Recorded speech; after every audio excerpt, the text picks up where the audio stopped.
ఈ గొప్ప భాగ్యాన్ని బట్టి దేవునికి కోట్లాది కోట్ల స్తోత్రం తెలియజేస్తున్నాను. అలాగే నాకు ఈ అవకాశం ఇచ్చిన సంఘ కాపరి ఆంధ్రయ్య పాష గారికి కూడా ప్రత్యేకంగా వందనాలు తెలియజేస్తున్నాను. అలాగే సంఘస్థులందరూ, యవ్వనస్తులు, మరి చిన్నపిల్లలు, సంఘ సభ్యులందరికీ కూడా వందనాలు తెలియజేస్తూ, మరి నాకు ఇచ్చిన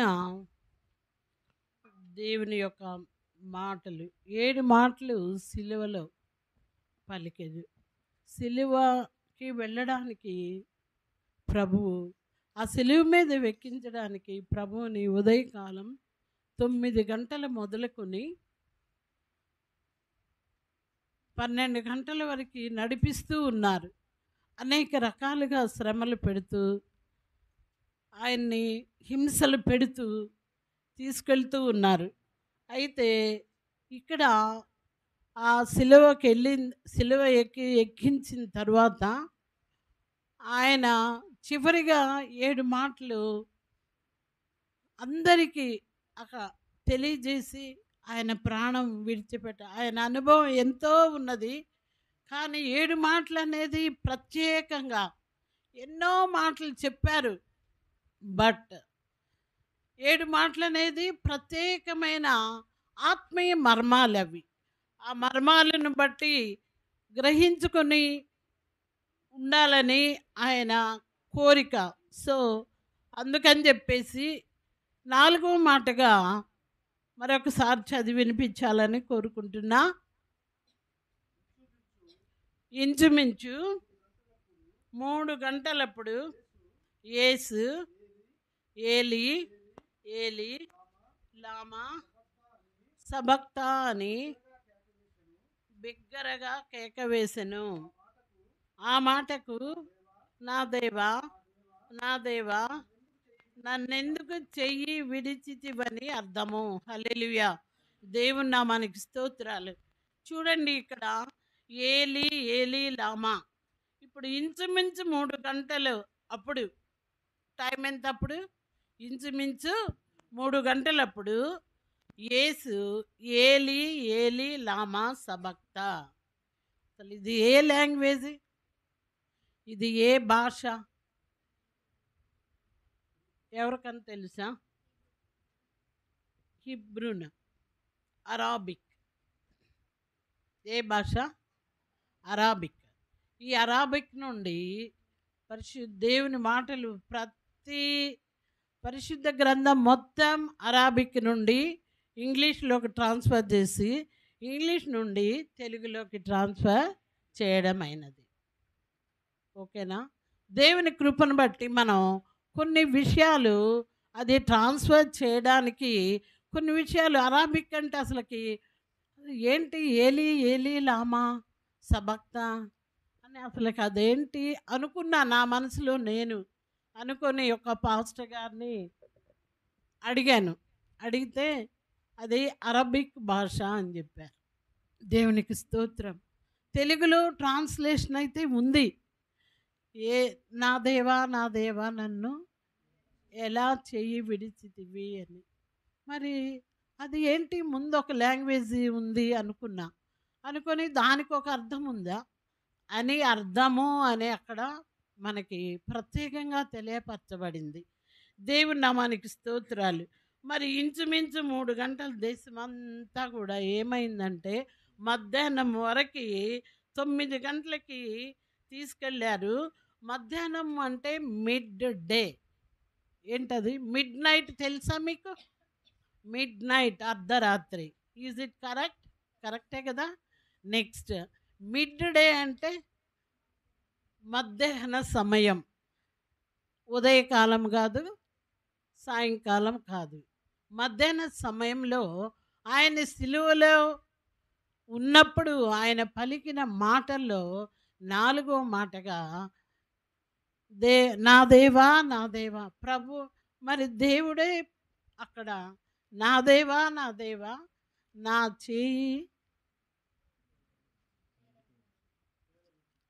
చేయి ఎలా విడచితివి అన్నాడు. చూసావా ఎంత బాధ ఉంటే ఆ మాట అన్నాడు. ఒకసారి ఆలోచించండి. ఇప్పుడు మనకేదైనా సమస్య వచ్చినప్పుడు అది మనకి సక్సెస్ కానప్పుడు మనం ఏం చేస్తాం? కృంగిపోతాం కదా! చాలా బాధపడతాం. మరి అక్కడ ప్రభువు కూడా మరి ఆయనకి అప్పటి వరకి 3 గంట మూ 3 గంటల వరకి ఉదయకాలం 9 గంటలు మొదలుకొని మధ్యాహ్నం 12, 12 అయిపోయి మిట్ట మధ్యాహ్నం అంతవరకు ఆయన్ని అనేక రకాలుగా హింసలు పెట్టి, పెట్టి శ్రమలు పెట్టి తీసుకొచ్చి సిలువలో పెట్టినప్పుడు ఆయనకెంత వేదన కలిగుంటే ప్రభువుని అడిగాడు. మరి దేవుణ్ణి అడిగాడు ప్రభువు. దేవా దేవా నా చెయ్యి ఎలా విడిచితివయ్యా అని. చూసారా? మరి ఆ రీతిగా మన యొక్క జీవితంలో కూడా ఎన్నో శ్రమలు వస్తూ ఉంటాయి. కానీ వాటన్నిటిని బట్టి మనం we are not depend upon friends. Friends మీద మనం డిపెండ్ అయినంత మాత్రాన మనకి సేఫ్ సైడ్ ఉండదు. అలాగే పేరెంట్స్ మీద కొన్ని పేరెంట్స్ తీరుస్తారు. బట్ వాళ్ళ దగ్గర కొంత ఫైనాన్షియల్గా ప్రాబ్లం ఉన్నప్పుడు మనకి తీర్చలేకపోతారు. ఒక చిన్న విషయం, నేను చిన్నప్పుడు ఇంగ్లీష్ మీడియం చదువుకోవాలని చాలా ఇష్టం నాకు. ఒకే ఒక చీరాల్లో విజయలక్ష్మి కాన్వెంట్ అని పేరాల్లో పెట్టారు. నేను చిన్నప్పటి నుండి జైందపేటలో ఉండడానికి కొంచెం కారణాలు ఉంటాయి, అవన్నీ అక్కర్లేదు ఇప్పుడు. అయితే మా అమ్మని అడిగాను, అమ్మ ఇంగ్లీష్ మీడియంకి వెళ్తాను అని. అమ్మ మనకు డబ్బులు అడిగమ్మా, నువ్వు ఇంగ్లీష్ మీడియంకి వెళ్తాను అంటే నేనేమనలేదు. అనకుండా సరేలే అని తెలుగు మీడియం గవర్నమెంట్ స్కూల్కి వెళ్ళి చదువుకున్నా.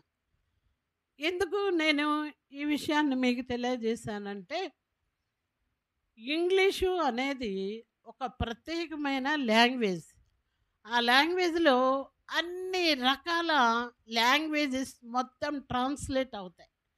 ఎన్నో విషయాలు మనం తెలుసుకోవడానికి అవకాశం ఉంటుంది. సో మస్ట్ అండ్ షుడ్ తప్పకుండా మనం మన పిల్లల్ని చదివించుకుంటే ఇంగ్లీష్ మీడియంలో చదివించండి. ఇప్పుడు గవర్నమెంట్ కూడా ఇంగ్లీష్ మీడియం పెట్టారు, దేవునికి స్తోత్రం. మరి అలాగే మనం ఇప్పుడు ప్రభు ఈ యొక్క మాటలు పలికేటప్పుడు మధ్యాహ్న కాల సమయంలో ఆయన ఎంతో వేదన, బాధ, రోదన కలిగి ఆ మాటలు చెప్తూ ఉన్నాడు. నన్ను చెయ్యి విడిచితివయ్యా అని. చెయ్యి విడిచాడు ప్రభు. అది దేవుని యొక్క సంకల్పం. ఆయన పక్షాన అలాగ నెరవేరాలి కనుక అలాగా విడవబడింది. మరి అలాగే ఇంకోటి చదువుకొని పేతురు 1 పేతురు 1 అధ్యాయము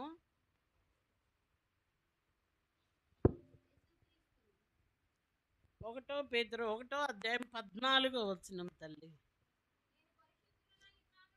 నేను పరిశుద్ధుడై ఉన్నాను కనుక మీరును పరిశుద్ధులై ఉండుడని రాయబడి ఉన్నది. హల్లెలూయా. నేను పరిశుద్ధుణ్ణి, మీరు పరిశుద్ధులుగా ఉండాలి. పరిశుద్ధులు అంటే ఎలా ఉండాలి? మన ఇష్టానుసారంగా మనం బిహేవ్ చేస్తే ఇట్ ఈజ్ నాట్ పరిశుద్ధత. Is it correct? అవును కదా. కనుక పరిశుద్ధంగా అంటే మన మాట, చూపు, వైఖరి సమస్తం పరిశుద్ధంగా ఉండాలి. పరిశుద్ధంగా అంటే అదేదో నీళ్ళేసి కడుక్కోవడం కాదు. మన క్రియలు, మన హృదయ అంతరంగంలో ఉన్న ఆలోచన విధానం దేవునికి ఇష్టంగా జీవించాలి. అది పరిశుద్ధత.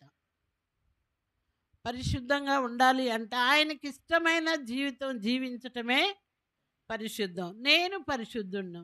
మరి ప్రభు కూడా తండ్రి చెప్పిన విధంగా ఆయన నడిచారు. అలాగే మరి నేను పరిశుద్ధుణ్ణి, మీరు కూడా పరిశుద్ధంగా ఉండాలి అని ఆయన కోరిక. మరి ఆయనకి ఇష్టమైన రీతిలో మనం కూడా నడవడం మనకెంతైనా మేలై ఉన్నది. అలాగే యోహాను సువార్త 1:29.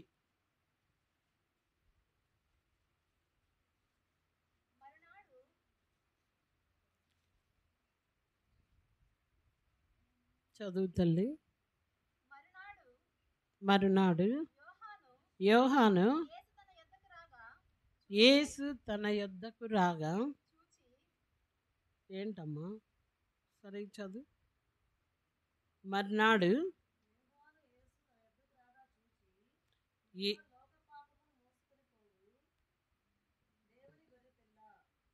ఇదిగో లోక పాపములు మోసుకొని పోవు దేవుని గొర్రెపిల్ల.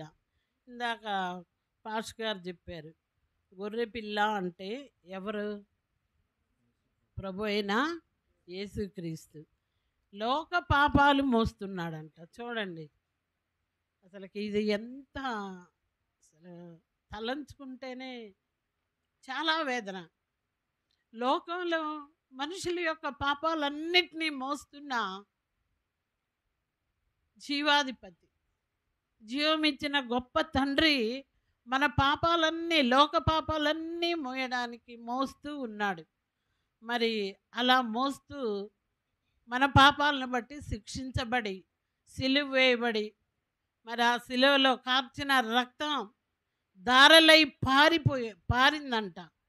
మరి అయ్యగారు చెప్పారు ఇందాక, చివరి ఆఖరి రక్త బొట్టు వరకు ఆయన్ని అనేక రకాలుగా హింసలు పెట్టారు. 8 అంగుళాలు ఏంటది మేకులు కొట్టి, మళ్ళీ ఇంకా ఏమన్నా ఉందండి, బళ్ళాలతో పక్కలో పొడిచారు.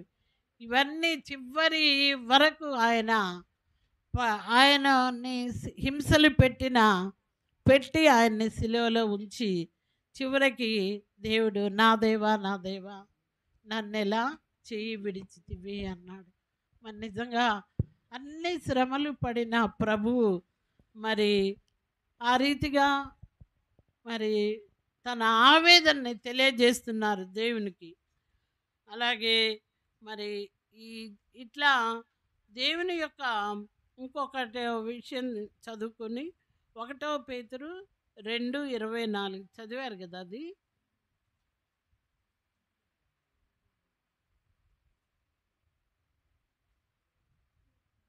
1 పేతురు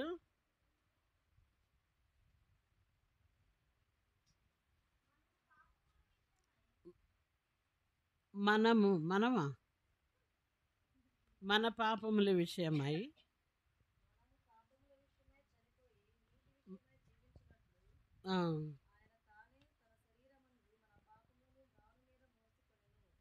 దేవునికి స్తోత్రం.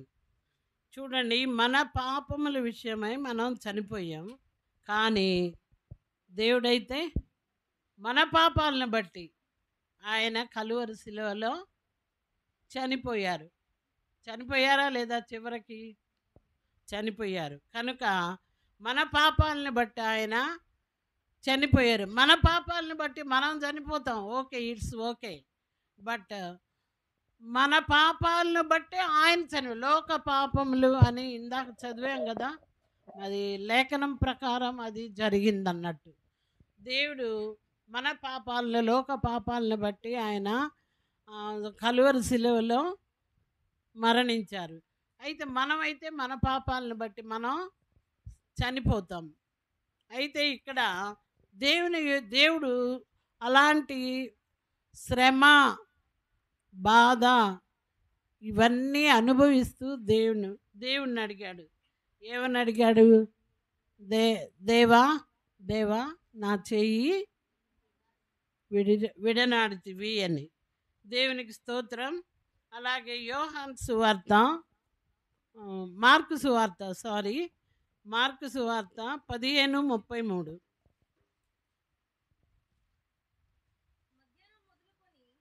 మధ్యాహ్నం మొదలుకొని 3 గంటల వరకు ఆ దేశమంతటను చీకటి కమ్మెను. తర్వాత చదువు.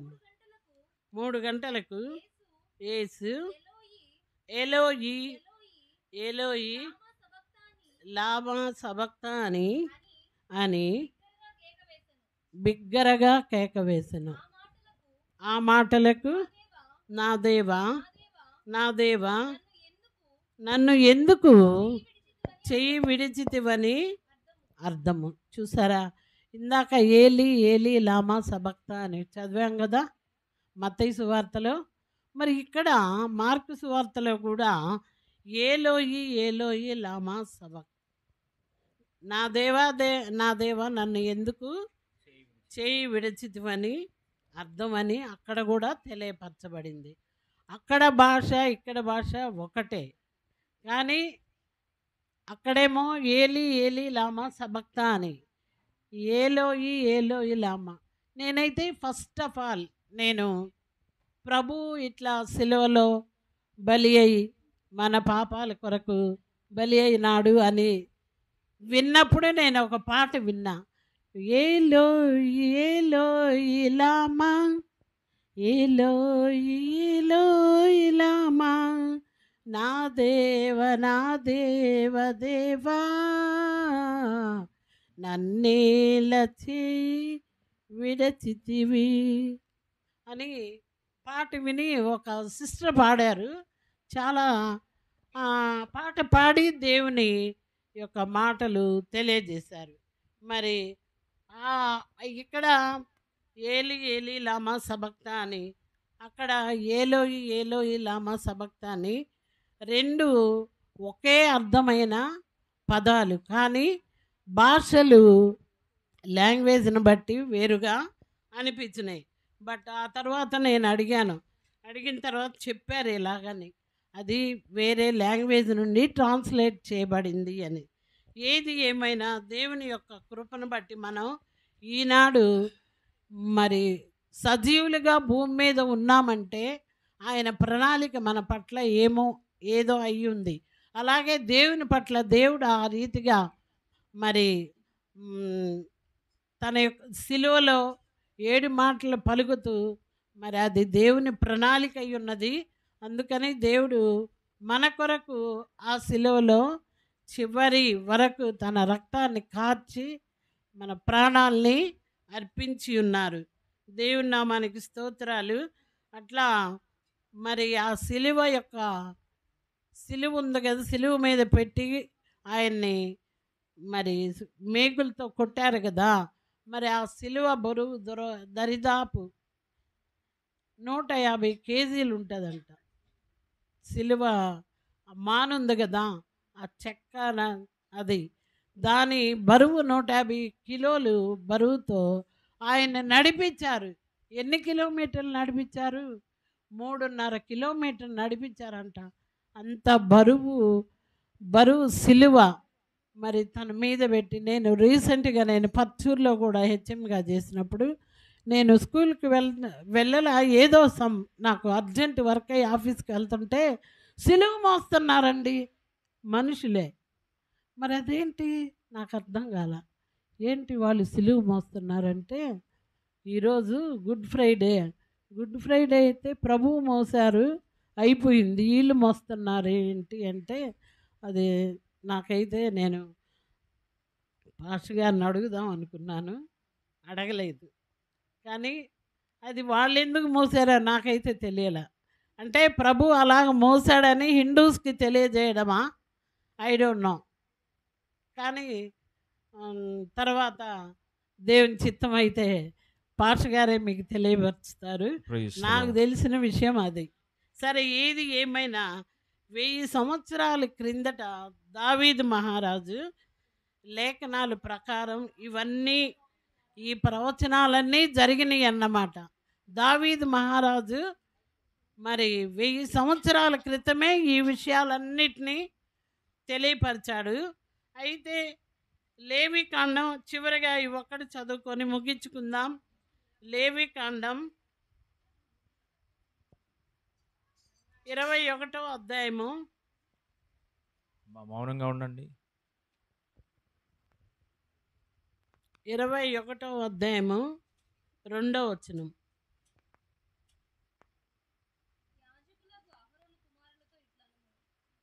యాజకుడగు అహరోను కుమారులతో ఇట్లా నేను మీలో ఎవడును తన ప్రజలలో శవమును రుద్దుట ముట్టుట వలన ఎస్ తనని అపవిత్రపరచుకొనరాదు. అయితే తనకు సమీప రక్త సంబంధులు అనగా తన తల్లి, తండ్రి, కుమారుడు, కుమార్తె, సహోదరుడు, తనకు సమీపముగా ఉన్న సహోదరియగు అవివాహిత కన్యక అను మరి యొక్క శవమును ముట్టి వీరి యొక్క శవమును ముట్టి తను అపవిత్రపరచుకొనవచ్చును. దేవునికి స్తోత్రం. ఇక్కడ మరి వారు అపవిత్రపరచుకోవటానికి ఎలాంటి వారిని ముట్టితే అపవిత్రపరుస్తారు, ఎలాంటి వారిని ముట్టకపోతే పవిత్రపరచబడతారు అనేది మనకి ఇక్కడ ఈ ప్రవచనం ద్వారా తెలియజేస్తున్నారు. పాప పరిహారార్థ బలిగా ఎవరిని అక్కడ సమర్పణ చేశారంటే ఒక మేకను తీసుకొచ్చి పాప పరిహారార్థ బలిగా అర్పించారు. మరి ఇలాగా అప్పుడు వాళ్ళ ఇష్టానికి వాళ్ళు ముట్టారన్నమాట. అంటే ఇట్లా రక్త సంబంధికులు అలాగైతే ముట్టకూడదని అంటే అప్పుడు పస్కా బలి పశువు అని ఉంటుంది కదా, అలాగా రీతిగా దేవుడు మరి ఆయన పస్కా బలి పశువుని అప్పుడు పస్కా పండుగకి అర్పించేవాళ్ళు ఈ బలి పశువుగా. కానీ ప్రభు అయిన యేసుక్రీస్తు మన పాపాల నిమిత్తం బలి పశువుగా ఆయనే అర్పింపబడి ఉన్నారు. కనుక ఇట్లా దేవుడు మరి ప్రభువుని ఆయన లేఖనాల ప్రకారం ఏర్పాటు చేసి మరి ఆయన్ని బలి పశువుగా ఉంచి ఆయన ప్రాణం చివరిగా ఆయన ప్రాణాలని కలువరి శిలువలో మన కొరకు ప్రాణాలని అర్పించిన మహనీయుడు, గొప్ప దేవుడు ప్రభు అయిన యేసుక్రీస్తు. మరి అందుకని చివరిగా తనకున్న బాధ, వేదన అవన్నీ వాటన్నిటిని బట్టి తన తండ్రి మనకి ఏదన్నా బాధలు వస్తే మనం తల్లిదండ్రులను ఎలాగా డిపెండ్ అవుతామో అలాగే ప్రభువుని నా దేవా నా చెయ్యి ఎలా విడిచితివయ్యా అని ఆయన ఆక్రాదన తెలియజేస్తూ మరి మనం గ్రహించటానికి దేవుని యొక్క మాటలు మనకి అనుగ్రహించిన దేవునికి కోట్లాది కోట్ల స్తోత్రం తెలియజేస్తూ సెలవు తీసుకు.